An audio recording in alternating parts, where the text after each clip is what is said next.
early on, I had a couple of friends and like cousins and stuff that would draw, and so I was probably like 4 years old, and I was already like just amazed. Like when I would like look through his drawings or whatever, I would be really inspired, and I would try to draw, or like I would trace from coloring books.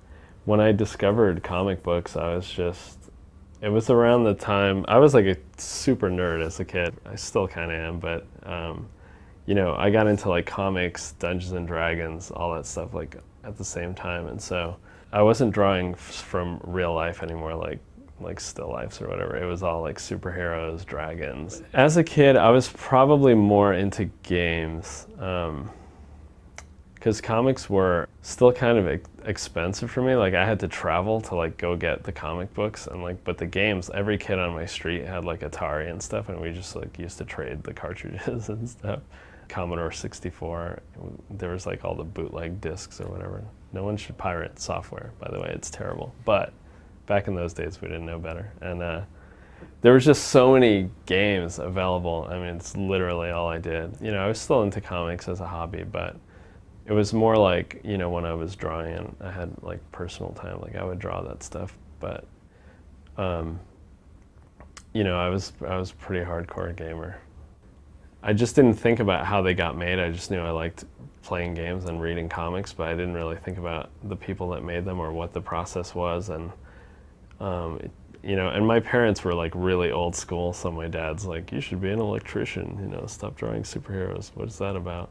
And I kind of agreed with him, you know. I was like, well, it's not really a job. But as the years went on, you know, in high school, I went to the High School of Art and Design. They had an internship program with companies all around New York City. And two of those were Marvel and DC. And, you know, because I was so into comics, my friends were all pushing for me to get an internship. And, you know, I had really bad grades in school, so I didn't want to do it. I just wanted to get into a good college, and so I'd have to stay in school and get grades, but I ended up saying screw that.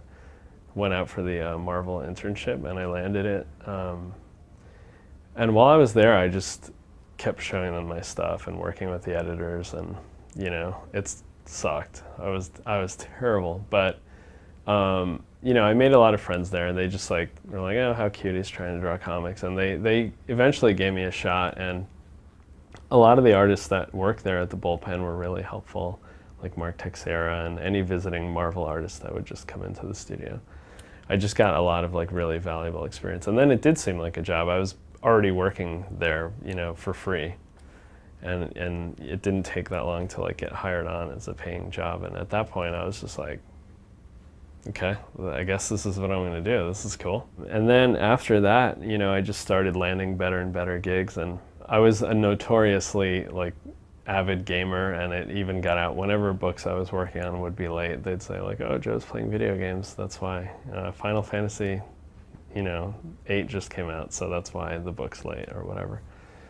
And, you know, at that time, a lot of people had asked me, why don't you just work in games because you love games so much? And I just didn't really, I had a successful comic career, and I didn't really think of like how games were made or whatever. But just throughout, you know, my travels, I would meet people in the game industry that were just like, yeah, man, we'd love to work with you. You should totally do it. And I was like, wow, really? That's cool. Because I was like fans of their stuff. So I was shocked that they even knew who I was or wanted me to work there or whatever. And I heard it enough times where I was just like, all right, screw it. I'm going to try this game thing out. I went to E3, and I was just like, wow, this industry is like awesome. You know, that was like the year that N64 came out, and that was like my first E3. So they were showing like Ocarina of Time and Mario 64 and all that. I was like, oh my god, this is crazy.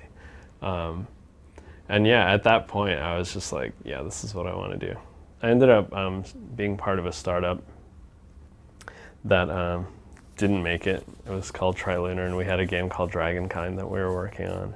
But I met a lot of the right people, and then, you know, I took smaller jobs at game companies doing concept work, and as an art director, that's where I met Dave and a lot of the guys that actually ended up founding Vigil. It's just weird. It's a small world, and they all went their separate ways, and we all came back together at NCSoft. at some point we were just like, hey, let's start our own thing, and we knew we wanted to do like a console action adventure with RPG elements, and we were like thinking about what the right IP would be. And at that time, games were just a little darker and a little grittier, and I don't know, for whatever reason, out of all the ideas we had brainstormed, the Four Horsemen of the Apocalypse just like got everyone all excited, and we started fleshing that out on our own. And then luckily THQ picked us up because we were pretty much out of money and time, and we were just like, oh God, we're never going to get this game done. And THQ just came in at just the right time, and they loved it, and they wanted to make the game that we were already working on, which is awesome. It's cool not to have to start with like licensed games or whatever to like cut your teeth.